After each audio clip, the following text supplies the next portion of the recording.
There is a pistol on the hip of a man walking a trail this morning, and it is the most ordinary object in this story. A 9mm. The same one he carries to work, to the hardware store, to his daughter's game on Saturday. Tens of millions of them in this country. By a wide margin, the most carried handgun in America.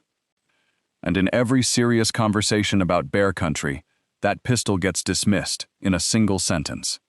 Not argued with, not tested, dismissed.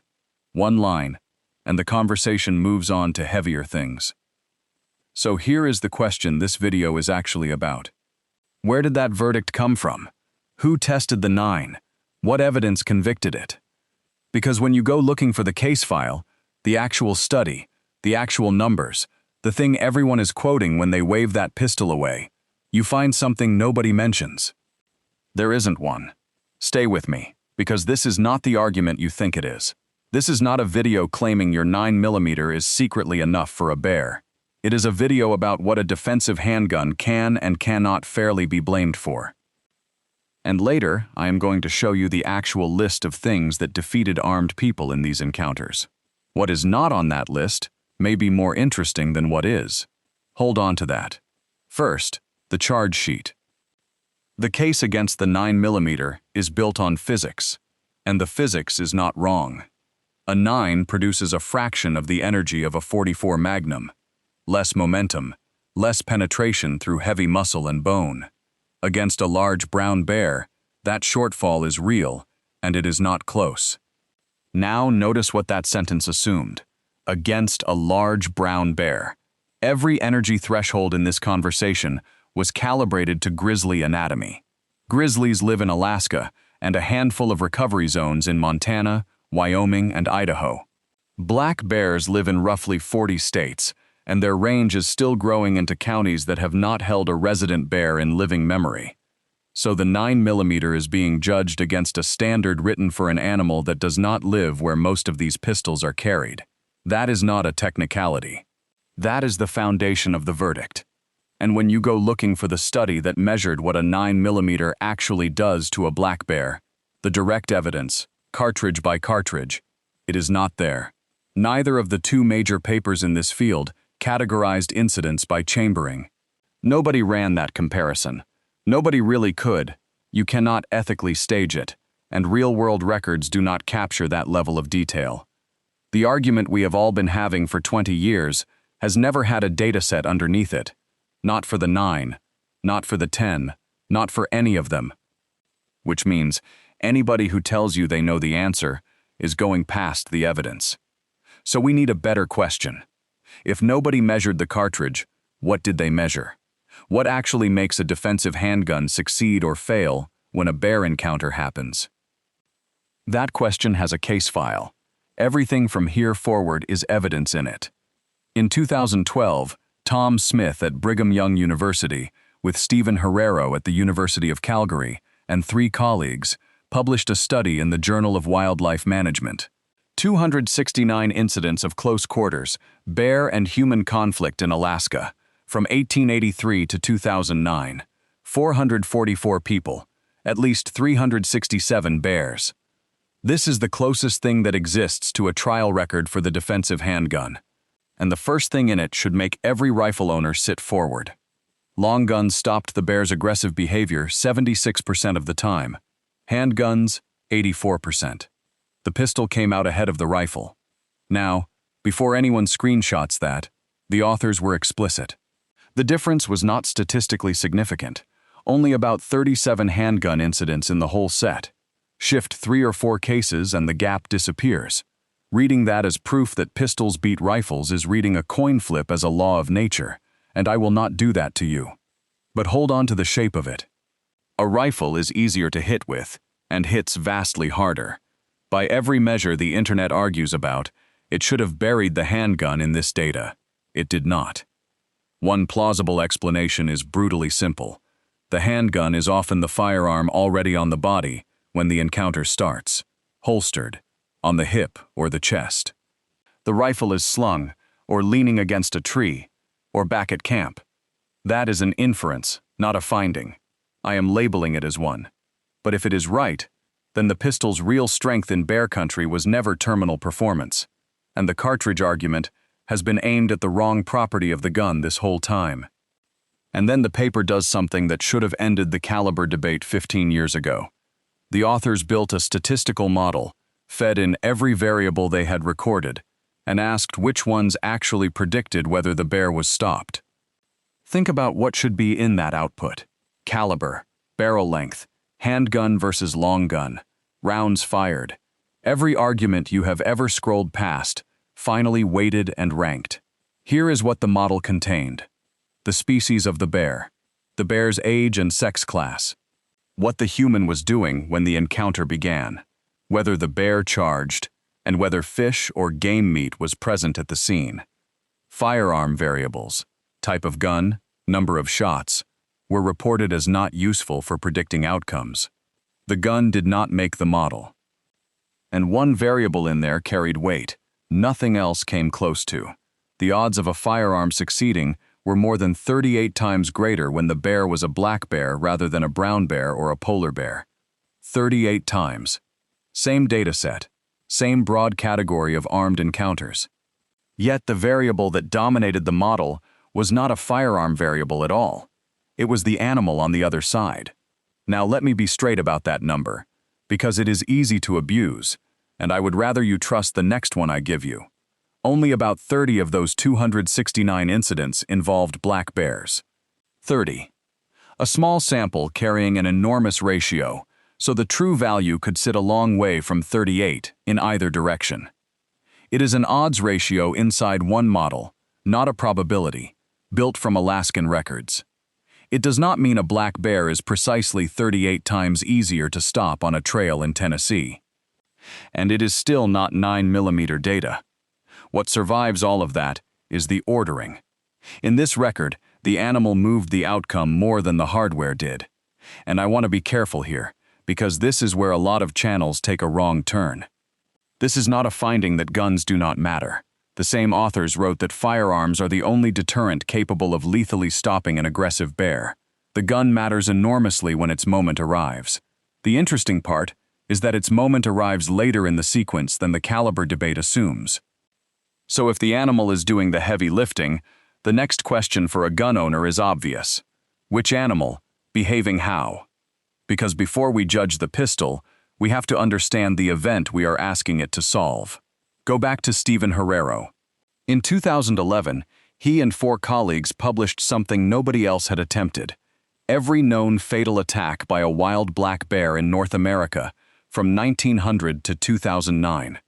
63 people killed in 59 incidents. A century of case files, assembled one at a time. Picture the bear you are mentally drawing that pistol on.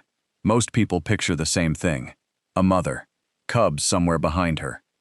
The record says otherwise.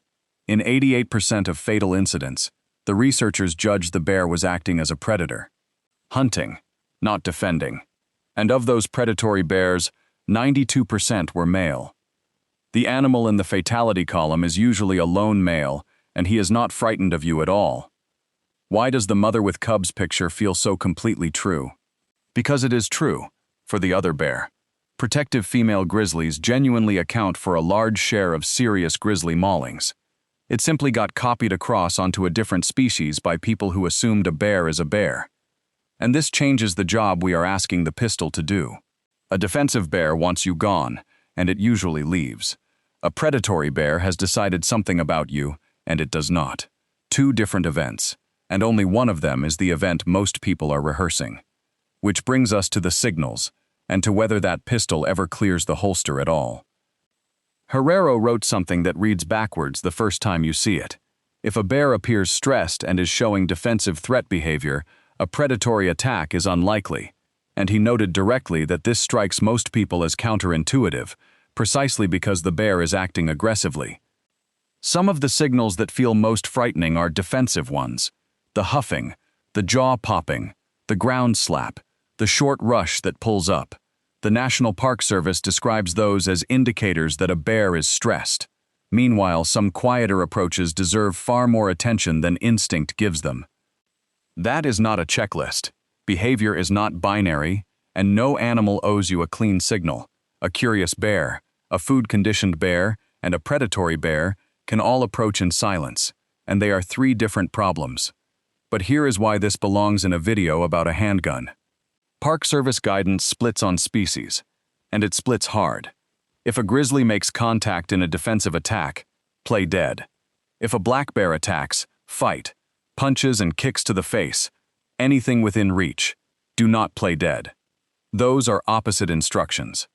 And a man who learned bear defense from grizzly content meets a predatory black bear in Tennessee and goes to the ground because that is what he was taught, has made a decision no cartridge on earth corrects.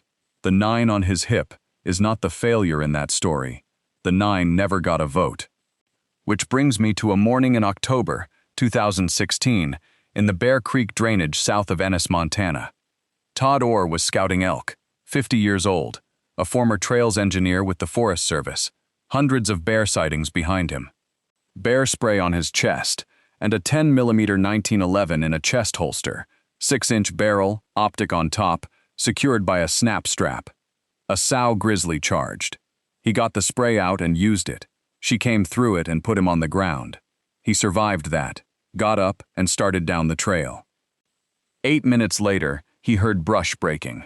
He turned, and she was already about 20 feet away. In his own account, published on his page and quoted everywhere afterward, there was no time to reach the spray and no time to reach the pistol.